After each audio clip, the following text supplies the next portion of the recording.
So today I wanted to make a beginner car washing guide and cover basically all the tips and things that I don't usually get the chance to cover in my other videos. So a couple of things I wanted to address before I kind of jump into all the tips is firstly, this isn't for people that are happy taking the car to an automatic or roadside car wash or using a bucket and sponge and chucking that dirty water over the car.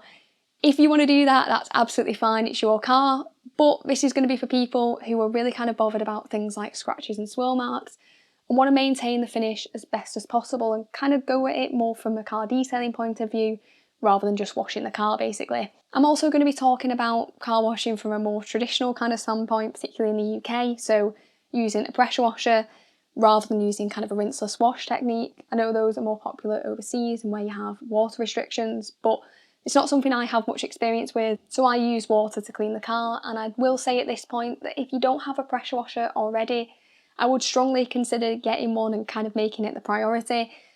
Having a pressure washer is just going to make things so much more effective, it's going to speed you up, but it's also going to reduce the risk of inflicting those kind of scratches and swirl marks that I mentioned, as pressure washers are much more efficient at getting dirt off the car than a garden hose, even if you've got a decent attachment on one. So now that we've got those kind of things out of the way, I wanted to talk about my kind of overall considerations when washing the car, as it sort of, I guess, underpins everything that I do and all the little tips that I'm going to be talking about. So hopefully you kind of know if you have happened to stumble across this video, but most of the defects in the clear coat are caused by improper washing, so swirl marks and scratches and things that are going to be visible under direct light or just generally cause the car to look dull. So this is what we want to avoid, and we want to kind of use what are called safe wash techniques. So there are two main considerations I would say that are going to help limit those scratches and swirls, and it's about kind of keeping the abrasion down as much as possible. So that's going to come in the form of two different ways. So firstly, the dirt that's already on the car is going to be abrasive, so trying to remove as much of that as possible before making contact with the paint,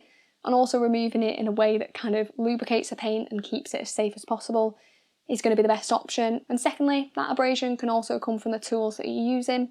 So if you're using microfiber wash mitts, for example, and not using brushes and things like that are more likely to cause marring.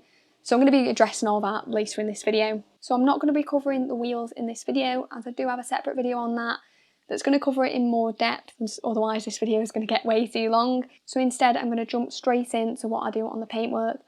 And the very first thing that I'll do is pre-wash it. So I don't think that rinsing with a pressure washer is going to be enough. I do think that you need to use a chemical first, apply that to the paint and then rinse it off, and that's going to remove a lot more dirt than a pressure washer could on its own. This is probably the most important step when it comes to limiting swirl marks, as it's going to get the most of the dirt off before you make contact with it. So it is really, really an important step, and it's one that definitely should not be skipped. So in terms of the options for that pre-wash and the types of chemicals you can use, they typically fall into a couple of categories, and those are snow foams and citrus pre-washes. Citrus pre-washes you would usually apply in either a trigger spray or a pump sprayer, which is even better, and snow foams you would need a foam cannon. Both of these products can be really effective. You can use them on their own or together. You can either spray your citrus on first, put your snow foam on top if you have both, or you can just go with one or the other. You just need to make sure you use a chemical that actually has some decent cleaning ability to it. Now, in the vast majority of cases, using an alkaline product rather than a pH neutral one is going to result in a better clean. So there are a lot of pH neutral snow foams on the market, which are fine if your car's not too dirty, if it's summer and it's just a bit of light dust. But if it is dirty, going with an alkaline one in most cases is going to be the better option. So some of my favourite snow foams are Built Hamber Touchless, there's also the Garage Therapy Snow Foam and Squid Ink Alka Froth. All of those have really good cleaning ability. So with your pre-wash, you can rinse the car down first, or you can just apply it onto dry paint. I usually just apply it onto dry paint to avoid kind of diluting that product, and I also just think in most cases it's a waste of time to actually rinse the car first, as it doesn't do all that much. The only exception really is if it's a really hot day, I'll rinse the car first to cool it down. Obviously washing your car out of direct sunlight is the best thing, and you should absolutely do that if you do have the option. But either way, if it is a warmer day, rinsing the car down first, particularly if the panels are a little bit warm, can help stop that pre-wash drying out. So that's kind of the only time I'll do it. Most pre-washes need to kind of sit on there for about 5 minutes to do the work. Some citrus pre-washes though don't need quite as long, so a couple of minutes, 2 to 3 minutes is going to be absolutely fine.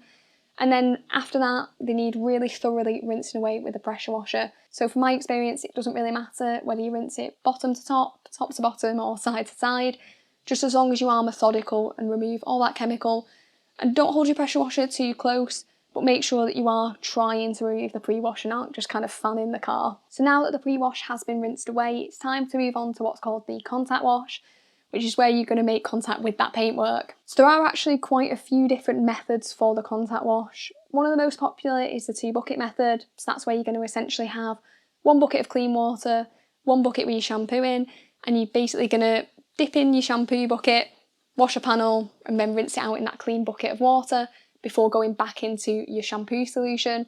So it's going to kind of help to reduce dirt buildup on the mitt.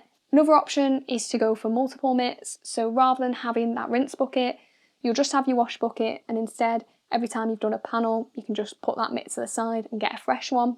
There also is another method as well where you can actually apply your shampoo through a foam lance, get it on the car, and then you only need 1 rinse bucket, as you don't need that shampoo solution bucket because the shampoo is already on the car. Now, if you do go for that method of applying it in the foam lance, do make sure you use a proper shampoo. Don't just use the snow foam from that previous stage, as they don't offer nearly as much lubrication compared to a shampoo. So obviously that risk of scratching is going to be a bit higher.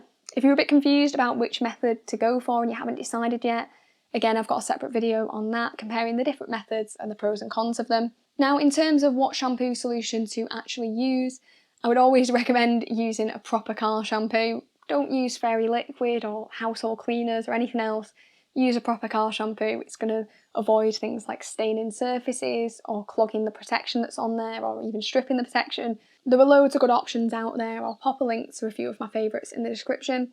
But just be wary that there are a few different kind of types of shampoo. If you go on a detailing site, you might be a bit overwhelmed if it is kind of your first time getting into this.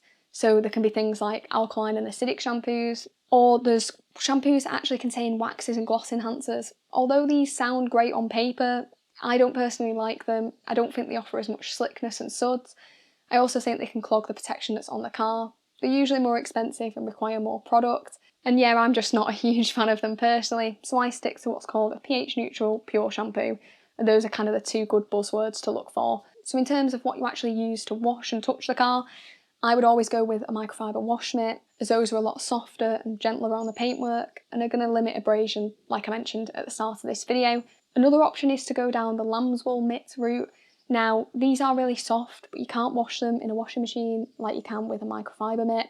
So they can collect dirt that you essentially can't get rid of. So although they might be fine to start with, I think that over the kind of long term, a microfiber mitt is just the safer option. Now, a few tips when you are washing the car, and these apply regardless of what technique you're using. I would always start top to bottom, although I don't think it matters when you're rinsing the car. When you're actually cleaning it with a mitt, I do think it makes a difference. Generally, those lower sections of the car are dirtier than kind of the roof and bonnet, so cleaning those last makes more sense, as otherwise your wash mitt can get too contaminated early on in the process. Obviously, you should do your best to keep it clean, rinse it in that bucket of water or swap to a new mitt, but it does make more sense to work from top to bottom here. Make sure you move your mitt in straight lines, don't go in circular motions, as it can be kind of hard to keep a track of where you've actually cleaned.